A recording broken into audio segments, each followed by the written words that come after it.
everyone, welcome to the April Harlequin new releases. It's officially spring, which means love is in the air, flowers are blooming, and the days are longer and the snow has finally melted. It's warm enough to start wearing your cute spring clothes, and I promise that all of today's books will have you thinking about all the possibilities of love in your own life this spring as you get to meet a ton of great book couples.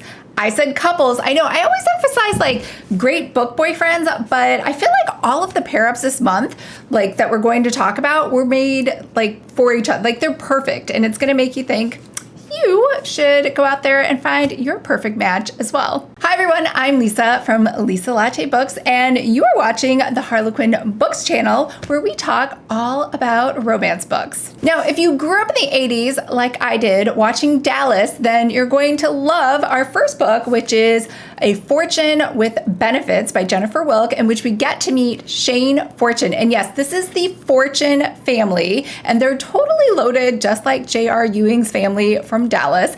And I always love reading a book in the Harlequin Fortunes of Texas series, but this is one that had two of my favorite tropes. So the first one is the fake dating trope, but it like has a little spin on it because she's, I don't want to say a matchmaker, she's an image consultant, but she's basically helping him to find his next true love. So we have Naomi, who is trying to help Shane, who's a divorced father, wondering how to change his image to get the perfect stepmom for his son. So two things that really made this book stand out were, one, fake dating isn't a secret. So Shane proposes that they date so she can give him feedback on what he's doing wrong, which, you know, how fun would that be? I'd love to go out with a guy who's like, could you give me feedback on this date? Yes, I could tell you different ways you could improve. So that's number one. And then the second thing is, this is kind of sort of a second chance. So Shane's sister actually set them up like years and years ago on a date. And then before he got married, he was like dating a lot of women and he wasn't really interested in her. So he admits that he was kind of a jerk.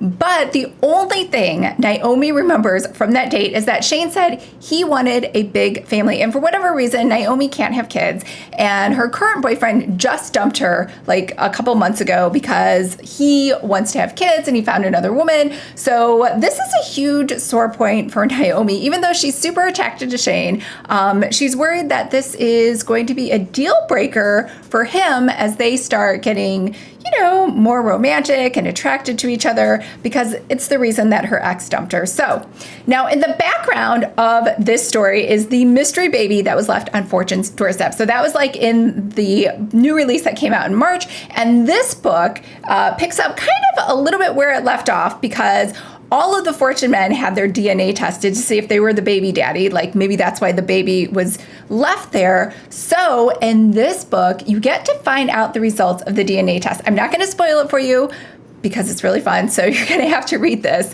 if you want to find out. So next is $1 Billion Ring Ruse by Jadesola James, where we have a fake marriage between Desmond, who's a billionaire, and Valentina, who is a nanny to a rebellious teenager. So said rebellious teenager is shadowing Desmond in his London office for the day, and then he ditches her nanny Valentina and obviously Desmond because she wants to go to a concert. She's 16. So we have Desmond, who's desperately trying to close a very important business deal with the teenager's very conservative father, who is a sheik in the Middle East, and he doesn't want to seem like he lost her daughter, obviously.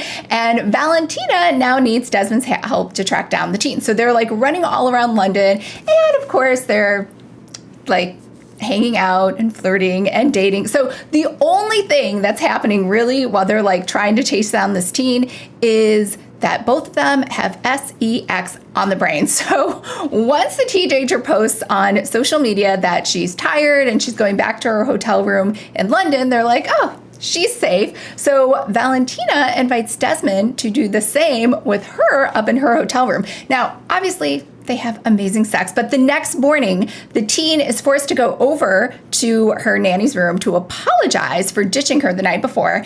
And she sees Desmond walking out of the room. And like any normal teenager, she runs. And the first thing she does is she tells her dad what the nanny did. So to help ensure that Valentina doesn't get fired and that his deal goes through smoothly, Desmond improvises on the spot. And he's like, it's all good because we're married. We were just keeping it a secret until after the deal closed, so it wouldn't seem like I was trying to unfairly sway you into making this deal happen. So you want to read this to see what happens to this fake marriage after he does close the deal. The next book is Captured in West Texas by Barb Hand. So it's a romantic suspense where we see Abby, and she is a U.S. Marshal, and Grayson, who is an FBI agent, fall in love while tracking down a serial killer. So Grayson has to stop to keep checking in with the babysitter while they're on the hunt, which she loves kids like Abby does. So she finds this adorable seeing him do his single dad thing on the side. Plus, she's super dependent on him for most of the time because right when we open the book, they're chasing the serial killer down and he like gets the jump on her and sprays her with pepper spray so she can't see anything. She's like 100% dependent on him to help guide her and take her to her hotel room. And then, they end up whining and dining each other afterwards. So this is a really great guy. He's like very gentlemanly. He's opening the doors for her and car doors and guiding her. And like, who would fall in love with this guy, especially since he comes with the ready-made family she can step right into. So once they catch the serial killer, which will happen later, then they can go and live their happily ever after. So this is a great book for anyone who loves forced proximity romance with a little suspense. Next is Canine Refuge by Linda O. Johnston, which is another romantic suspense where we'll see two writers, like authors. So Nolan and Jana are falling in love. So it's